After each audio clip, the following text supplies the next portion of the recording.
Isasama mo ako diyan. Nabalitaan ka namin lahat at tawagan ka namin. Isasama ako diyan.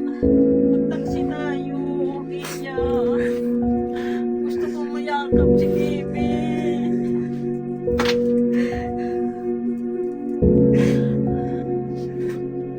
Hindi ako makaano. Sabi niya, ano? Isasama ako diyan.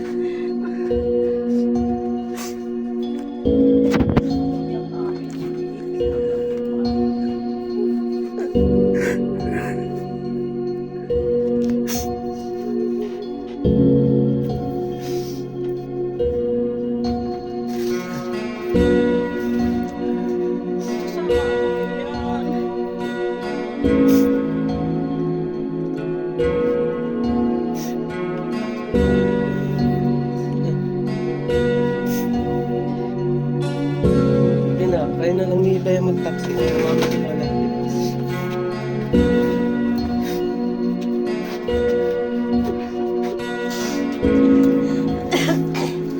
Nasaan na yung pagtalong ko?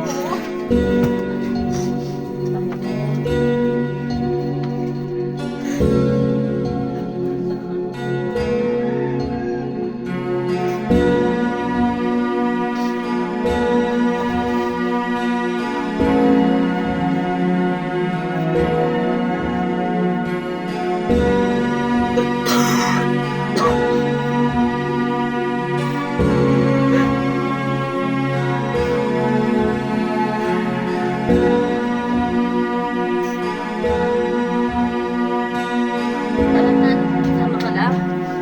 Tara na, mag-taxi na lang tayo. Ay, wala ka tayo.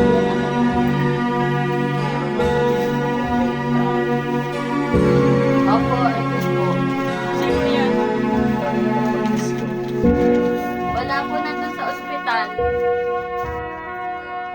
Kailangan nyo ng kalmadong utak para makapag-isip tayo ng maayos. Ano nating pangunahan? Okay ba si tita? Naawa ko kay Lola.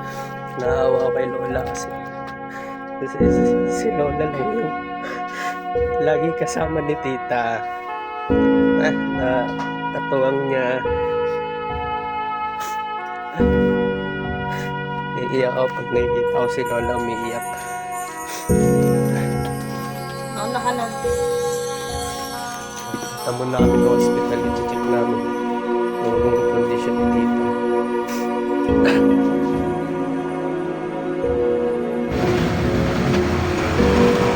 Ay mga kumukot ko, bali update nga pala. Punta tayo ngayon ng hospital.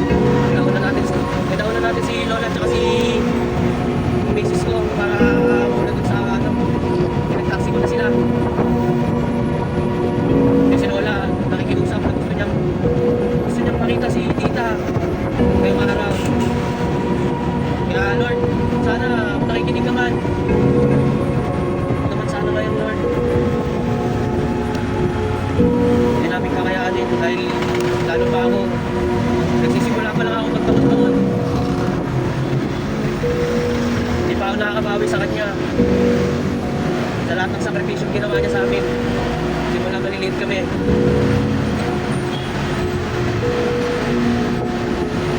Sana nagbayad mo kami. Bayad mo kami, Lord. Huwag niyo papabayaan yung tita ko. Dahil yan lang ang nanay ko ngayon.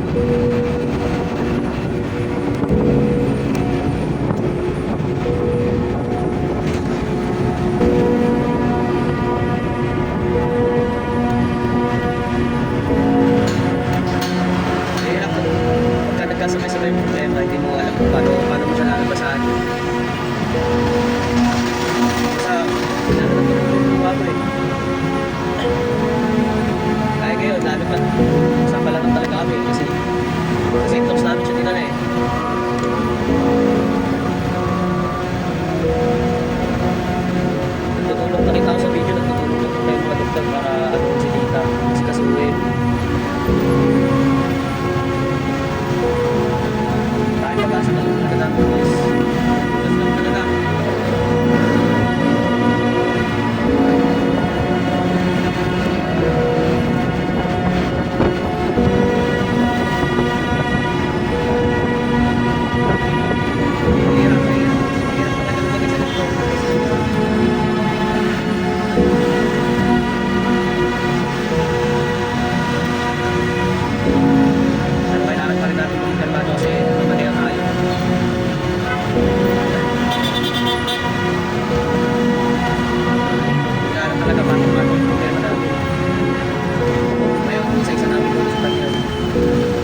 tayo sa ospital.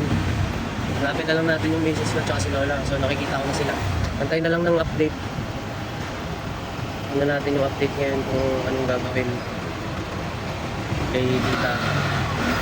Hanap lang ako ng parking. Balikan ko kayo.